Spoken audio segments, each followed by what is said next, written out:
पूर्व क्षितिजाच्या काळ्या अंड्यात किरणांचे बाण मारून रक्तिम फवाऱ्याने आकाश तांबडे लाल करत सूर्याने धरणीला नव्या दिवसाची भेट दिली. पक्षी, प्राणी, माणसे, मुंग्या, किडे आपापल्या कोशातून बाहेर पडले. प्रत्येकापुढे नवीन कोरा करकरीत दिवस होता. हात जोडून उभा होता. त्याच्या पोतडीत सुख होती तशी दुःख पण होती. काही जणांसाठी नवजीवन तर काही जणांसाठी मृत्यूचा पाश होता. सारेच अनभिज्ञ होते. कोणाच्या पदरात काय पडणार? दिवसाला कशाचेच देणेघेणे नव्हते. तो पिवळसर हसत पोतडीत हात घालून हाताला लागेल ती वस्तू समोर पसरलेल्या पदरात टाकला. साधारणपणे 35-40 वर्षाचे कृष्णराव निरशा दुधाचा तांब्या रिचून काजू पिस्त्याचा बकाना मारत लोड तक्त्यावरून उठले. त्यांनी गड्याला हाक मारली आणि विचारलं, रंग्या, उरोजिनीला निरोप पाठव. आज डेप्युटी येणार आहे मुक्कामाला. त्याची सोय कर.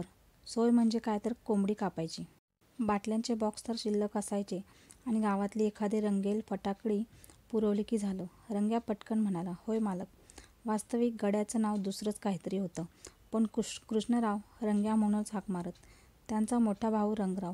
त्याच्याशी कृष्णरावांचं कधीच पटत नव्हतं. त्याच्यावरचाच राग काढण्याची त्यांची ही पद्धत होती. कृष्णराव सुशिक्षित आणि रसिक होते. त्यांचे सामान्य ज्ञानही अफाट होतं. मुख्य म्हणजे ते उच्च प्रतीचे शौकीन होते. पण त्यांच्या अंगात ग्रामीण रग पण काठोकाठ भरली होती. त्यांना व्यायामाचेही व्यसन होते. पहाटे 4 वाजता ते उठायचे. ताजेतवाने होऊन तांब्याभरून तूप प्यायचे आणि त्याच्यासाठीच खास बनवलेल्या तालमीत रोज जोर बैठका काढायला सुरुवात करायचे.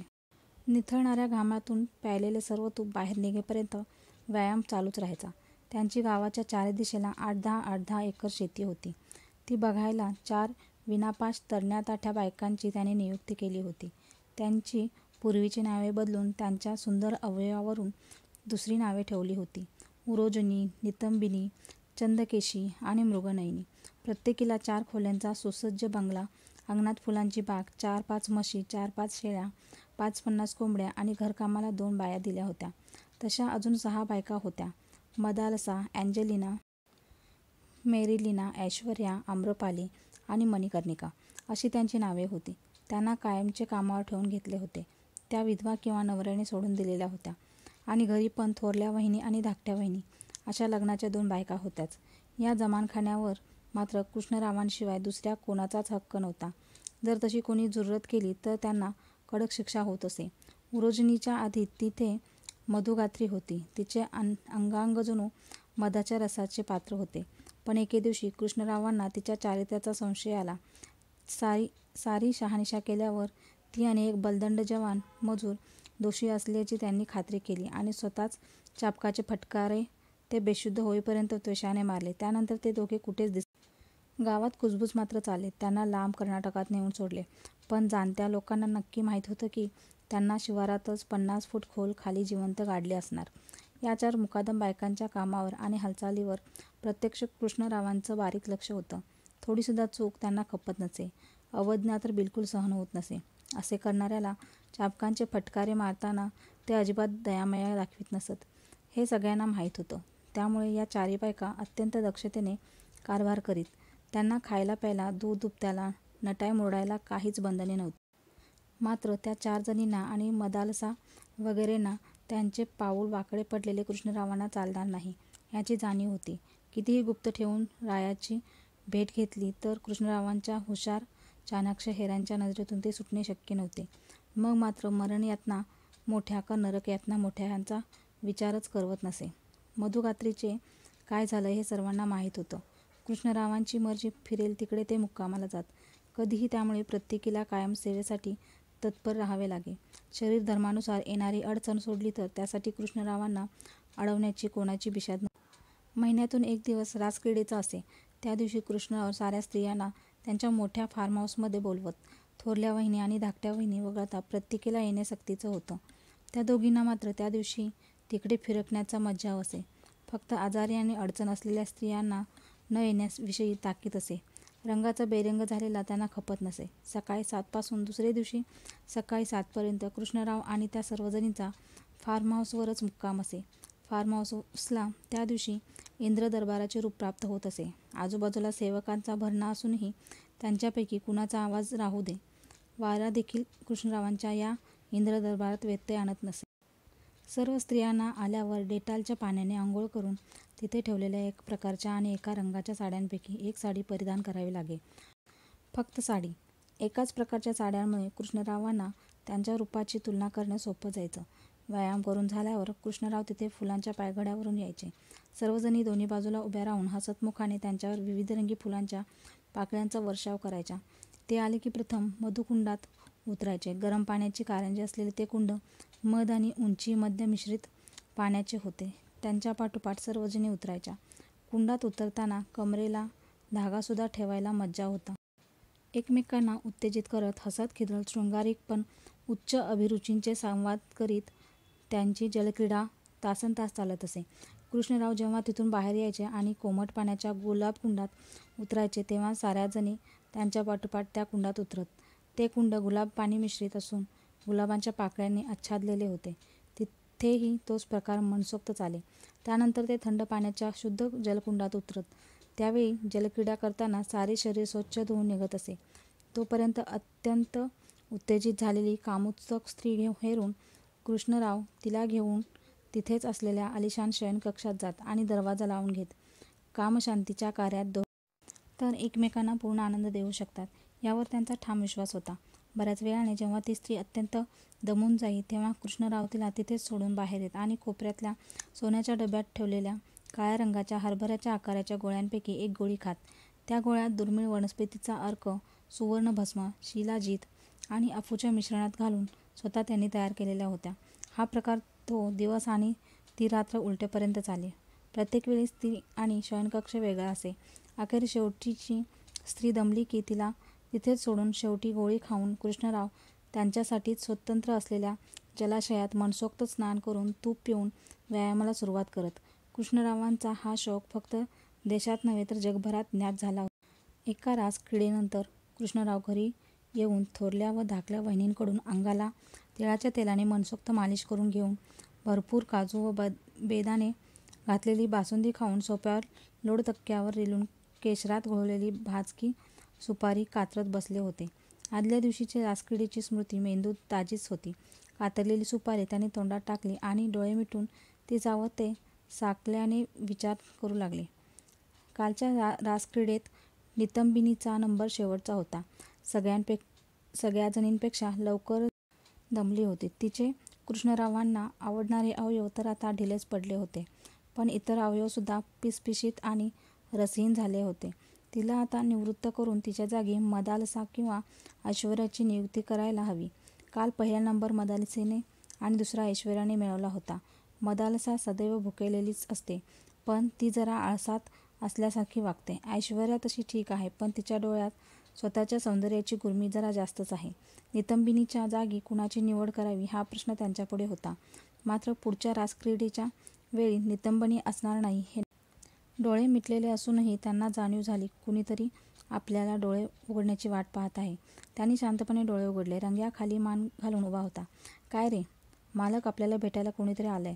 पाठवत. रंग्या खाली वाकून खालच्या मानेनेच बाहेर गेला. 2च मिनिटात नखशिखांत बुरखा धारण केलेली एकटीच विशीतली एक स्त्री झुकून आत आली. आत आल्यावर आदब अर्ज करून ती अदबीने उभी राहिली. बुरखा परिधान केलेली स्त्री इतकी दिलखेचक, उद्दाम, मादक, डौलदार, रमणीय आणि पाहता क्षणी दिलावर आरूढ होणारी असू शकते यावर कृष्णरावांचा विश्वास बसेना. ते चटकन आदबीने लोडतक्क्याचा आधार सोडून ताठ बसले. त्यांनी आपले अस्ताव्यस्त झालेले कपडे व्यवस्थित केले आणि जागेवरून उठत तिला हसत हसत म्हटले, आइये बैठिये. क्या खिदमत कर सकता हूँ मैं आपकी? फरमाइये. तिने 3 वेळा कमरेत खूपच खाली झुकून कुणिसात केला आणि मान खाली घालूनच म्हणाली, खुदा सलामत रखे आपको मेरे मालिक. मैं आपकी बंदी, आपकी खिदमत करने का मौका चाहती हूँ. आवाजात शहदची मिठास, ही कातिल अदा आणि बयान करण्याचा हा अंदाज, शाही अंदाज. कृष्णराव घायाळ झाले. कृष्णरावांना उर्दू शायरीचे सखोल ज्ञान होते. त्यांच्या बऱ्याच उर्दू जाणकार स्त्रियांशी जवळचा संबंध होता.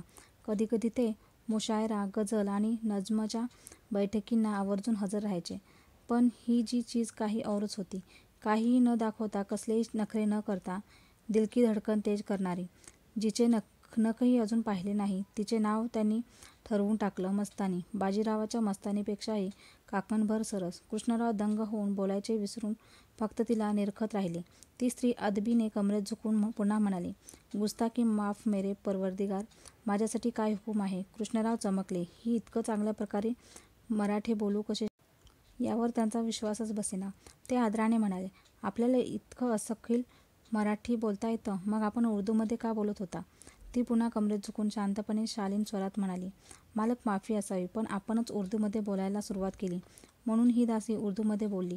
माफी असावी. तिचं बरोबर होतं. कृष्णराव थोडे गडबडले, पण तसं न दाखवता शुद्धीवर येत ते तिला म्हणाले, म्हणजे तुला दोन्ही भाषा येतात? ती पुन्हा झुकून म्हणाली, माफी असावी सरकार, पण मला अजून खूप भाषा बोलता येतात.